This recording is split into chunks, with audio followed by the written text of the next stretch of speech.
había hecho eso. Entonces él, sonriendo, abrió su estuche y sacó el verdaderamente valioso violín y explicó al público: el violín que estuve tocando lo compré en la calle por unos pocos dólares. No es tanto el violín que produce la música, sino la mano y el corazón de quien mueve el arco. Una de las cosas más impresionantes acerca de Gedeón es que él fue un hombre ordinario y Dios lo utilizó en forma poderosa. ¿Haría alguna diferencia en su vida el que Dios le utilice? ¿Está usted listo para ser instrumento útil en las manos de Dios?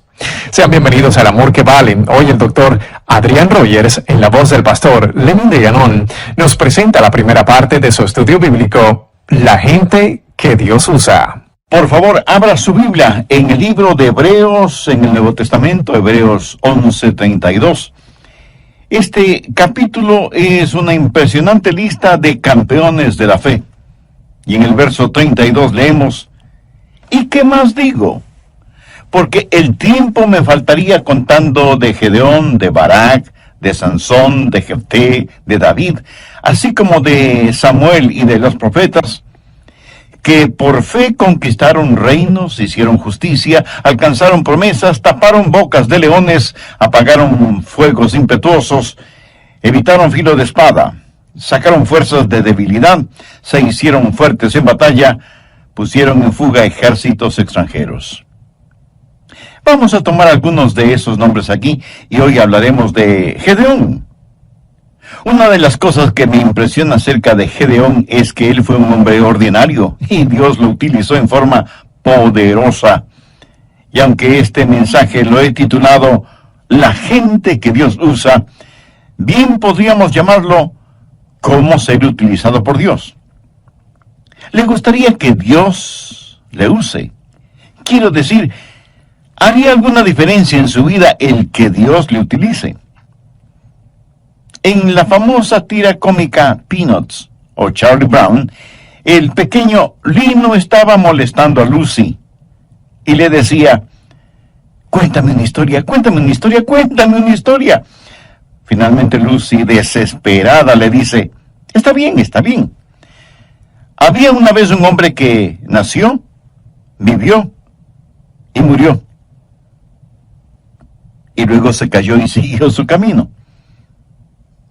Y Lino comenta, como para ponerse a pensar, ¿verdad? Amigo, ¿va a ser eso verdad acerca de usted? Nacer, vivir y morir. Existir para vivir y vivir para existir. ¿Es eso todo en su vida? Escuché de un hombre llamado Willy que trabajaba para una organización. Un día Willy murió y alguien fue a la oficina donde Willy trabajaba y dijo: me gustaría aplicar para ocupar el puesto de Willy, que él dejó vacante. Y le contestaron: Willy no dejó ningún puesto vacante. Qué triste, ¿no le parece? Y me pregunto, ¿cuántos de nosotros no dejaremos ningún puesto vacante cuando vayamos hacia la eternidad? ¿Hace alguna diferencia el que usted viva? ¿De qué sirve su vida frente a los demás? ¿Cuál es la clase de personas que Dios usa? Bien, vamos al capítulo 6 de Jueces para encontrarnos con Gedeón. Permítame darle el trasfondo de esta historia. Eran días difíciles en Israel. El diablo estaba como león rugiente y los enemigos de Dios estaban ganando victoria tras victoria. Parecía que el pueblo de Dios aparentemente había tirado la toalla. Ya no cantaban firmes y adelante. Y todo lo que trataban de hacer era permanecer con vida. Y creo que así está nuestra presente generación. Y estamos esperando milagros. Eso es lo que dijo Gedeón. ¿Dónde están los milagros de los cuales hemos oído? La presente es una generación que en verdad no espera que Dios haga milagros. Es una generación que dice: Pobre Dios, ya no es lo que solía ser, ya no tiene el poder que antes tenía, ya no salva multitudes, ya no destruye ciudades, ya no pone al mundo de cabeza. Parece que Dios está viejo y enfermo, su mano se ha debilitado, su oído ya no escucha, sus ojos ya no ven. Pobre Dios. No, mi amigo, no. Dios sigue siendo Dios. Y necesitamos entender que no hay ningún indicio en las Escrituras que diga que no podemos tener un poderoso avivamiento en esta época en que vivimos. Es cierto que la mayoría de personas no creen eso. Cuando se habla de avivamiento, la gente sencillamente sonríe y dice que más bien está esperando el retorno de Jesús.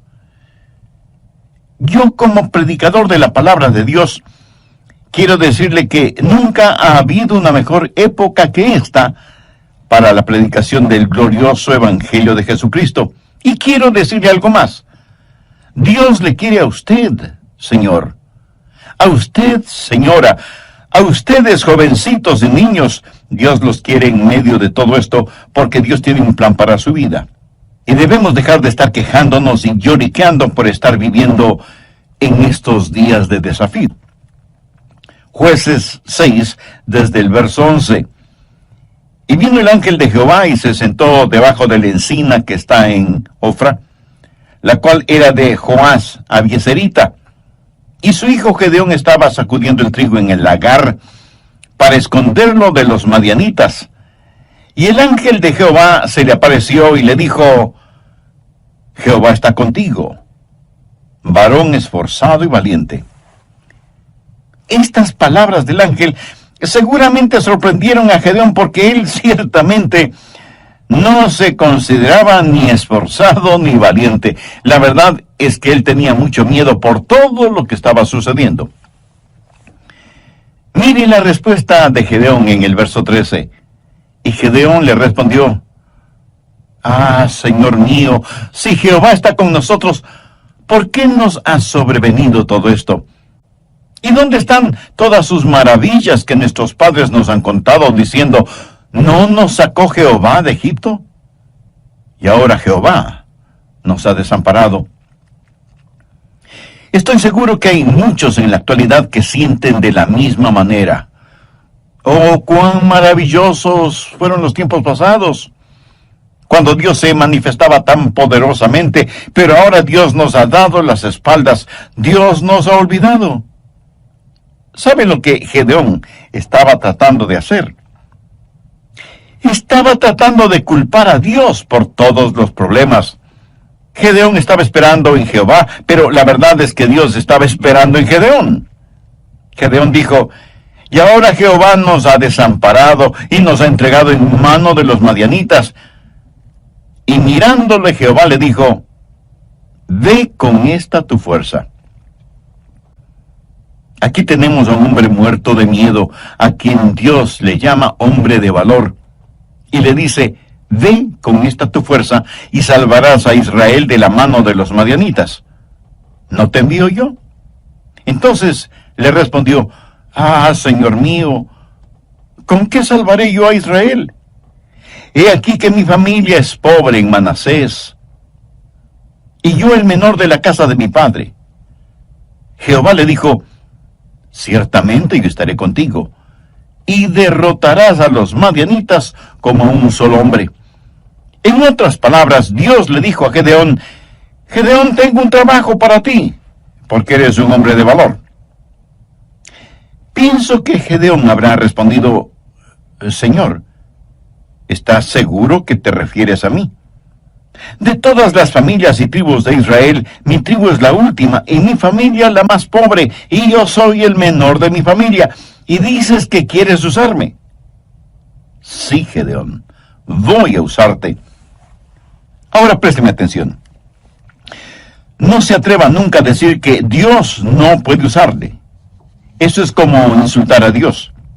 Si usted es un hijo o hija de Dios, nunca se considere una persona ordinaria. Y quiero compartir con usted 5 características de la gente que Dios usa. Primero, Dios usa gente común. Jueces 6, los versos del 14 al 16. Y mirándole Jehová le dijo, ve con esta tu fuerza, y salvarás a Israel de la mano de los madianitas. ¿No te envío yo? Entonces le respondió, Señor mío, ¿con qué salvaré yo a Israel? He aquí que mi familia es pobre en Manasés, y yo el menor de la casa de mi padre. Jehová le dijo, ciertamente yo estaré contigo, y derrotarás a los madianitas como a un solo hombre. Aquí está este temeroso agricultor, pero Dios le dice que es hombre de valor. ¿Por qué? Porque Dios no veía a Gedeón como él se veía. Dios veía lo que podía hacer Gedeón con el poder de Dios. Verá, no es lo que usted es por usted mismo. Mire lo que dice Jueces 6:34. Entonces el Espíritu de Jehová vino sobre Gedeón. ¿Lo ve? En el idioma hebreo, este verso dice literalmente, el Espíritu del Señor se vistió a sí mismo con Gedeón. ¿Cómo le gustaría a usted que Dios se vistiera de usted como si fuera ropa? Por lo tanto, no es necesariamente el hombre, es Dios en el hombre. Y Dios se vestirá de usted como si fuera su propia ropa. Dios usa gente común. Anota al margen 1 Corintios 1:26. Pablo está hablando a ese grupo de creyentes que iban a poner al mundo de cabeza y dice, pues mirad, hermanos, vuestra vocación, que no sois muchos sabios según la carne, ni muchos poderosos, ni muchos nobles, sino que lo necio del mundo escogió Dios para avergonzar a los sabios, y lo débil del mundo escogió Dios para avergonzar a los fuertes. Dios usa esa clase de personas como nosotros. ¿Qué es lo que Dios está diciendo? No es cuestión de títulos, sino de relación. No es cuestión de habilidad, sino de disponibilidad. No es cuestión de fama, sino de fe. Dios quiere gente ordinaria para realizar cosas extraordinarias a fin de que la honra y la gloria sean para Él. Hace años, en una gran ciudad metropolitana, se anunció la presentación de un renombrado violinista que daría un concierto tocando un muy valioso violín. Así que la gente llegó de todas partes para escucharle. Y cuando él empezó a tocar el violín, uno como que oía risas de niños, trinar de pájaros, rumor de hojas, sonidos de riachuelos. La gente estaba asombrada de la música y sonidos que salían de ese violín. Y cuando él terminó el concierto, rompió el violín en sus rodillas y la gente se asombró aún más. ¿Por qué había hecho eso? Entonces él, sonriendo, abrió su estuche y sacó el verdaderamente valioso violín y explicó al público, el violín que estuve tocando lo compré en la calle por unos pocos dólares. No es tanto el violín que produce la música, sino la mano y el corazón de quien mueve el arco. Por así decirlo, cualquiera de nosotros pudiera no ser más que un violín barato. Pero Dios es el maestro violinista y puede sacar hermosa música de su vida o de la mía. Dios usa gente común. Dios puede utilizarle a usted o puede utilizarme a mí. Segundo, Dios usa gente ya limpia. Leamos Jueces 6:25. Aconteció que la misma noche le dijo Jehová, toma un toro del hato de tu padre, el segundo toro de 7 años, y derriba el altar de Baal que tu padre tiene. Baal era el sucio dios de la fertilidad. Ellos sacrificaban sus hijos a esa deidad. Cometían fornicaciones y adulterios en nombre de Baal. Era el dios de la sexualidad. Es el mismo Dios que ha inundado nuestros pueblos, ciudades y naciones. y corta también la imagen de acera que está junto a él, y edifica altar a Jehová, tu Dios, en la cumbre de este peñasco, en lugar conveniente. Y tomando el segundo toro, sacrifícalo en holocausto con la madera de la imagen de acera que habrás cortado. Ahora escúcheme atentamente. Si usted quiere que Dios le use, saque todos los ídolos de su vida. Y si usted me dice, pastor, estamos viviendo en tiempos modernos, no tenemos ídolos. Amigo, ¿está usted bromeando? ¿Qué es un ídolo? ¿Una figura hecha de algún material? No necesariamente. Permítame decirle lo que es un ídolo. Es cualquier cosa que usted ame más, tema más, sirva más y valore más que a Dios. Eso es un ídolo. No importa lo que sea. Su trabajo puede ser un ídolo. Usted puede hacer un ídolo de usted mismo. Dios dice que debe quitar los ídolos de su vida. Ahora, el problema con Gedeón y aquellos que le rodeaban era que sus vidas estaban manchadas con pecados. Y se habían olvidado de su Señor y Dios, y estaban sirviendo a dioses paganos. Quiere que Dios le use. Dios no le usará si hay pecado no confesado y no arrepentido en su vida. No lo hará. ¿Quiere saber por qué Dios no le usa? Solo hágase la siguiente pregunta. ¿Tengo un corazón limpio? Los utensilios que usa el Señor deben estar limpios. Dios no nos usará si hay idolatría en nuestras vidas. ¿Es Jesucristo el número 1 en su vida? Si no lo es que usted tiene un ídolo en alguna parte. Tercero, Dios usa gente valiente. Jueces 6:12. Y el ángel de Jehová se le apareció y le dijo, Jehová está contigo, varón esforzado y valiente. No solo que Dios iba a utilizar a Gedeón, sino que le daría rango militar, general. Y Dios le dijo, Gedeón, toca la trompeta. Y reúne un ejército. Y 32,000 personas vinieron a ayudarle a librar a los israelitas de la opresión de los madianitas. Vamos ahora a Jueces 7, los versos 2 y 3. Y Jehová dijo a Gedeón, el pueblo que está contigo es mucho para que yo entregue a los madianitas en su mano. No sea que se alabe Israel contra mí, diciendo, mi mano me ha salvado. Ahora pues haz pregonar en oídos del pueblo diciendo, quien tema y se estremezca, madrugue y devuélvase desde el monte de Galaad. Y se devolvieron de los del pueblo 22,000 y quedaron 10,000. Primero había 32,000 personas. El general Gedeón dijo, escuchen, tengo un anuncio que hacer. Si hay alguien aquí que tenga miedo, no lo podemos usar. Regrese a su casa, está disculpado. Y en estampida, 22,000 se hicieron humo. Quedaron 10,000. Gedeón quedó con la tercera parte de su ejército. Ahora, como entonces, si usted es un cobarde, Dios no le puede utilizar. Dios está buscando hombres esforzados y valientes.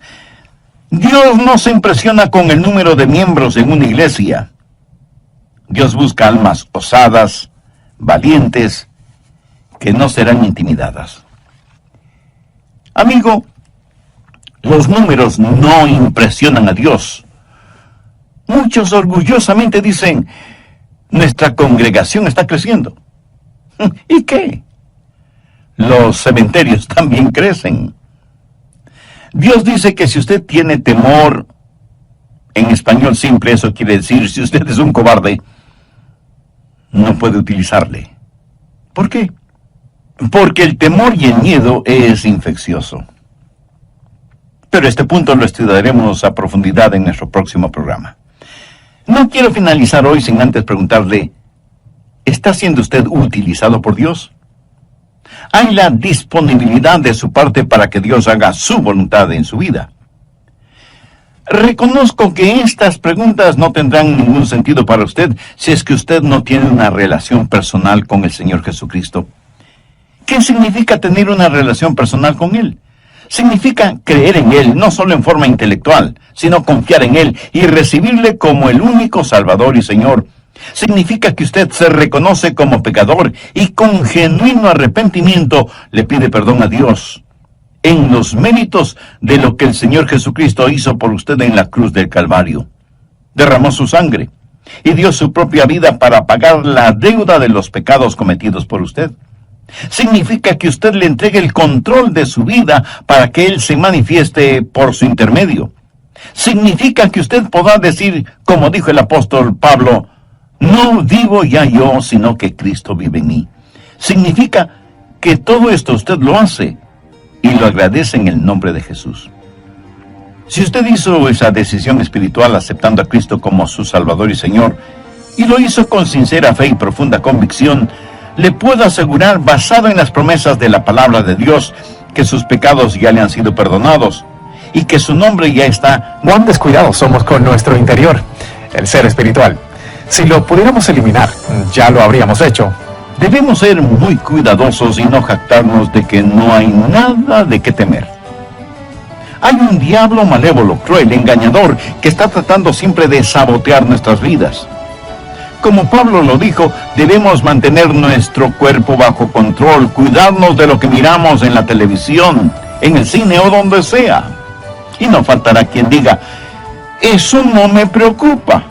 Yo puedo mirar mujeres desnudas en la televisión y no me molesta en nada. Eso es lo que usted cree. Pero si así fuera, hay tres cosas acerca de usted. Primero, usted no es un hombre. Segundo, usted es Superman. Y tercero, usted es un redomado mentiroso. Y creo que lo tercero es la verdad.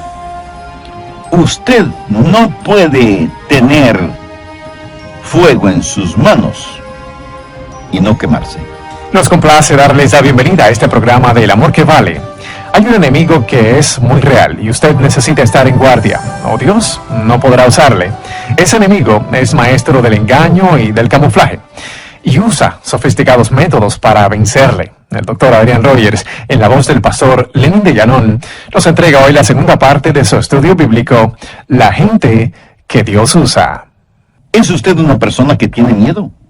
Y usted me dirá, pastor, hay algunas cosas que me dan miedo.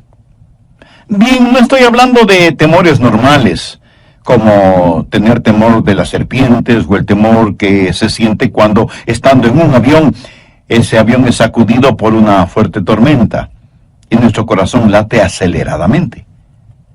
Hay miedos y temores normales. Son como autoprotectores, un instinto que Dios ha puesto en nosotros. Ahora, lo que sí es diferente es tener un espíritu de temor. ¿Ha visto usted a personas con un espíritu de temor? Veamos lo que dice Deuteronomio 28. Y volverán los oficiales a hablar al pueblo y dirán, ¿quién es hombre medroso y pusilánime? Vaya y vuélvase a su casa, y no apoque el corazón de sus hermanos como el corazón suyo. Dios dice que si hay una guerra, aquellos que tienen miedo no deben ir, porque no solo que no serán buenos soldados, sino que infectarán a otros con su temor. Por favor, busque 1 de Timoteo 1:7. Porque no nos ha dado Dios espíritu de cobardía, sino de poder, de amor y de dominio propio. ¿Qué es un espíritu de temor? Es como una neblina, simplemente está ahí, suspendido en el aire. No es como una tempestad o tormenta, después de las cuales sale el sol. Si usted es un hijo o una hija de Dios, lleno con el Espíritu Santo, Dios le ha dado un espíritu de poder. Jesús dijo, recibiréis poder cuando haya venido sobre vosotros el Espíritu Santo. Permítame preguntarle, ¿ama usted al Señor? Dios nos ha dado el espíritu de poder y de amor y de dominio propio, Y esa expresión dominio propio literalmente significa una mente que no puede ser avasallada, una mente que ve las cosas como son, que no tiene miedo de fantasmas, ni del siniestro ministro del miedo que es el diablo mismo. Sea lleno del Espíritu Santo y usted tendrá no solo la seguridad de que Dios podrá usarle, sino que también descubrirá que tiene una valentía fuera de lo común. Cuarto, Dios usa personas cautas. Estoy seguro que de inmediato usted me dirá que eso es contradictorio. Pues no lo es. Veamos Jueces 7, los versos del 4 al 8. Y Jehová dijo a Gedeón: aún es mucho el pueblo, llévalos a las aguas, y allí te los probaré. Y del que yo te diga, vaya este contigo, irá contigo. Mas de cualquiera que yo te diga, este no vaya contigo, el tal no irá. Entonces llevó el pueblo a las aguas, y Jehová dijo a Gedeón: cualquiera que lamiere las aguas con su lengua como lame el perro, a aquel pondrás aparte. Asimismo, a cualquiera que se doblare sobre sus rodillas para beber. Y fue el número de los que lamieron llevando el agua con la mano a su boca, 300 hombres. Y todo el resto del pueblo se dobló sobre sus rodillas para beber las aguas. Entonces Jehová dijo a Gedeón: con estos 300 hombres que lamieron el agua, os salvaré, y entregaré a los madianitas en tus manos. Y váyase toda la demás gente, cada uno a su lugar. Y habiendo tomado provisiones para el pueblo y sus trompetas, envió a todos los israelitas cada uno a su tienda, y retuvo a aquellos 300 hombres, y tenía el campamento de Madián abajo en el valle.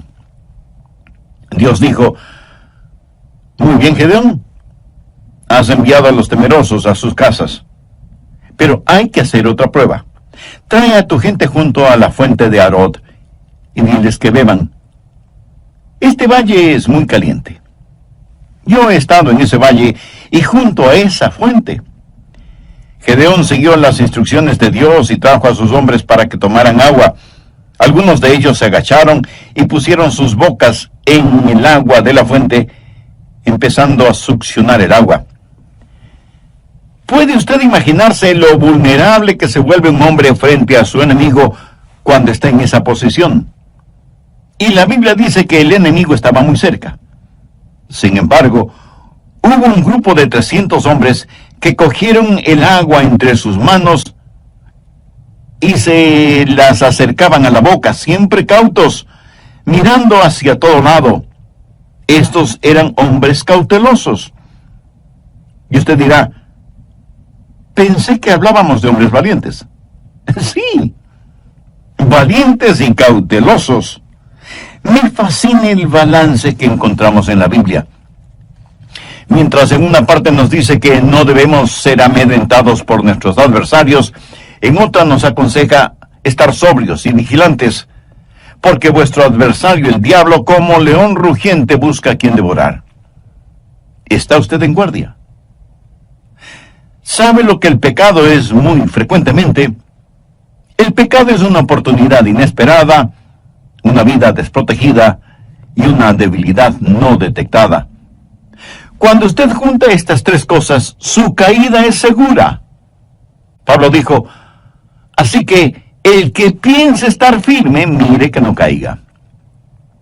Quinto, Dios usa gente confiable. Vamos a Jueces 7, versos del 12 al 15. Y los madianitas, los amalecitas y los hijos del oriente estaban tendidos en el valle como langostas en multitud. Y sus camellos eran innumerables como la arena que está en la ribera del mar en multitud. Cuando llegó Gedeón, he aquí que un hombre estaba contando a su compañero un sueño, diciendo: he aquí que yo soñé un sueño. Veía un pan de cebada que rodaba hasta el campamento de Madián, y llegó a la tienda, y la golpeó de tal manera que cayó, y la trastornó de arriba abajo, y la tienda cayó. Y su compañero respondió y dijo: esto no es otra cosa sino la espada de Gedeón, hijo de Joás, varón de Israel. Dios ha entregado en sus manos a los madianitas con todo el campamento. Cuando Gedeón oyó el relato del sueño y su interpretación, adoró, y vuelto al campamento de Israel dijo: levantaos, porque Jehová ha entregado el campamento de Madián en vuestras manos. Lo que sucedió fue lo siguiente. Aquí está un hombre que es un hombre común, que es un hombre valiente y que es un hombre cauto. Pero ahora necesita ser un hombre lleno de confianza y confiable. Necesita entender que Dios está con él, así que el Señor hace algo por él. Le dice: Gedeón, quiero que busques un compañero y que vayas al campo enemigo a hacer un reconocimiento y ver qué está pasando. Gedeón va, logra pasar la guardia y se infiltra en el campamento madianita. Se acerca a una carpa o tienda de campaña y escucha a dos personas conversando. La una le dice a la otra: anoche tuve un sueño terrible. Cuéntame, ¿qué soñaste? Vi un gran pan de cebada que venía rodando por la colina y se estrelló contra la tienda de campaña y todo se vino al suelo. Imagínate, un pan de cebada haciendo semejante destrucción. Y la otra persona respondió: ¿sabes lo que eso significa? ¿Sabes lo que tu sueño representa? Ese pan de cebada representa a Gedeón. Y eso quiere decir que estamos perdidos. La espada de Gedeón caerá sobre nosotros. Ahora recuerde que Gedeón está oyendo todo esto. Y quiero que piensen lo siguiente. En esos tiempos el pan de cebada era el pan más pobre que uno podía conseguir. No era pan de trigo, enriquecido con 12 o más vitaminas. Era el pan pobre para los pobres. Y en el sueño, ese pan de cebada viene rodando por la colina y destruye el campamento. Cuando Gedeón oyó esa conversación, regresó donde estaban sus hombres y les dijo: compañeros, hemos ganado. Déjeme decirle algo. Hay un temor en el infierno acerca de usted. Y usted dice: ¿acerca de mí? Pero si solo soy un pan de cebada. Precisamente ese es el punto. El diablo espera que usted nunca entienda quién es usted y qué es lo que tiene en el Señor Jesucristo. Y cuando usted dice que solo es un pan de cebada, eso es cierto, pero escúcheme. He visto a gente demasiado importante según su propia opinión, que Dios no ha utilizado. Y he visto a gente que se consideraba pan de cebada siendo utilizada poderosamente por Dios. Dios quiere tomar gente ordinaria para realizar cosas extraordinarias. Por eso usted debe asegurarse de que su corazón está limpio y usted esté lleno del Espíritu. Un tigre y un león.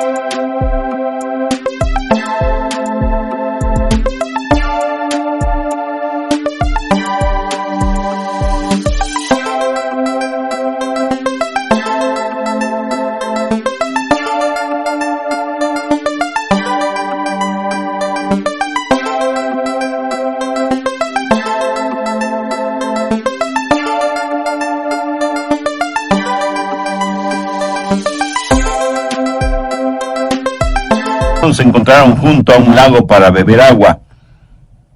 El tigre le preguntó al león: ¿por qué te pasas rugiendo como un verdadero necio? Y el león le contestó con un brillo de astucia en sus ojos: amigo, eso no es necedad. Me llaman el rey de la selva porque me hago buena propaganda. Un conejito escuchó esta conversación y corrió como un rayo hacia su madriguera. Él pensó en imitar el plan de león, pero cuando quiso rugir, lo único que salió de su garganta fue un débil gritito.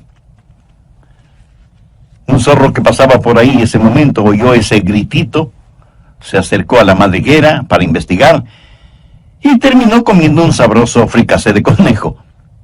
Moraleja: cuando usted quiere hacerse propaganda, asegúrese de que tiene los atributos necesarios. Escuche, usted tendrá los atributos necesarios si su corazón está limpio y está lleno con el Espíritu Santo. Bien pudiera ser que usted sea solo un pan de cebada, pero Dios quiere usarle. El verdadero temor que hay en el infierno es porque uno de estos días los hijos de Dios van a descubrir qué es lo que son y qué es lo que tienen en el Señor Jesucristo. ¿Es usted conocido en el infierno? Ya veo su reacción. Pero, pastor, ¿cómo se le ocurre semejante cosa? Bueno, no se enoje. Solo era una pregunta. Yo sí quiero que mi nombre esté en la pizarra de anuncios del infierno. Quiero que haya un cartel con mi foto que diga: atención, este es Adrian Rogers, es muy peligroso. Y aunque solo es pan de cebada, es muy peligroso porque está armado con la espada de la palabra de Dios. Usted no puede tener su nombre en el salón de los campeones en el cielo, a menos que su nombre sea conocido y temido en el infierno. En el libro de los Hechos encontramos a unos hombres, de hecho, 7 hijos de un sacerdote judío llamado Esceva. Veamos Hechos capítulo 19, verso 13. Pero algunos de los judíos exorcistas ambulantes intentaron invocar el nombre del Señor Jesús sobre los que tenían espíritus malos, diciendo: os conjuro por Jesús, el que predica Pablo. Ellos no tenían un conocimiento personal de Jesús. Sabían acerca de él por la predicación de Pablo. Ahora ponga mucha atención al verso 15. Pero respondiendo el espíritu malo dijo: a Jesús conozco, y sé quién es Pablo. Pero vosotros, ¿quiénes sois? Por favor, no pase por alto las consecuencias de la falsa religión. Vea lo que dice el verso 16. Y el hombre en quien estaba el espíritu malo, saltando sobre ellos y dominándolos, pudo más que ellos, de tal manera que huyeron de aquella casa desnudos y heridos. Eso es religión de segunda clase. Ellos no dijeron: en el nombre de Jesús, a quien conocemos. Dijeron: en el nombre de Jesús, el que predica Pablo. Esa es religión de segunda clase. Usted no puede ir por ahí diciendo: en el nombre de Jesús, del cual predica el pastor Rogers. No. Amigo, su nombre necesita ser conocido en el infierno. Los demonios necesitan saber que usted es alguien, una persona ordinaria, pan de cebada, común, pero valiente, cauto, confiable, que está siendo usada por Dios. Dios les dio la victoria ese día. ¿Quiere usted vivir victoriosamente o simplemente se dirá de usted que nació, vivió y murió? ¿Qué diferencia hará usted en el mundo? ¿De qué va a servir su vida?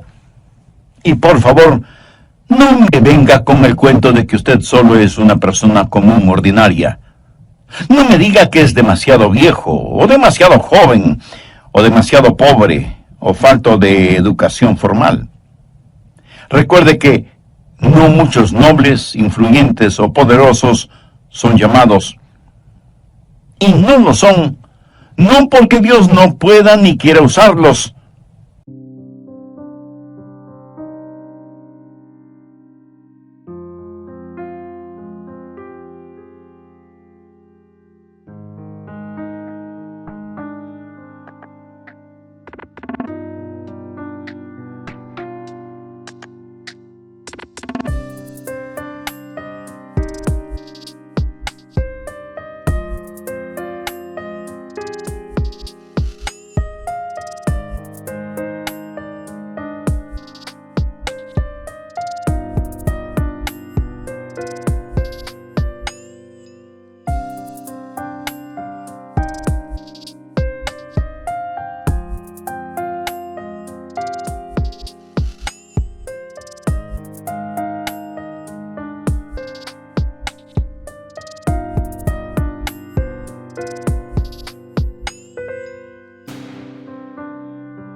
sino porque sus intereses son muy personales y terrenales.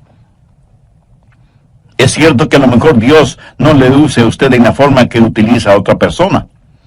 Por favor, no sea celoso de la forma en que otras personas son utilizadas por Dios. Después de todo, esa es una decisión de Dios, no suya. Usted no puede escoger su lugar de servicio. Pero si usted se pone a las órdenes de Dios, Él le usará. Yo creo eso con todo mi corazón. Anhelo que usted también lo crea. Debemos pedir a Dios que nos ayude como personas y como iglesias para estar listos a pelear la batalla que todavía no vemos. Que nuestro anhelo sea ser vasos escogidos y limpios para que Él pueda utilizarlos. Amigo, antes de que Dios pueda utilizarle, usted tiene que conocer a Cristo como su Salvador y Señor en forma personal. Todos somos pecadores. Pecadores por nacimiento, por naturaleza, por voluntad y por práctica. Nuestro pecado merece castigo. Pero Dios quiere perdonarnos y salvarnos. La Biblia dice en Hechos 16:31, cree en el Señor Jesucristo y será salvo. ¿Qué es lo que usted cree acerca del Señor Jesucristo? ¿Que Él derramó su sangre por usted?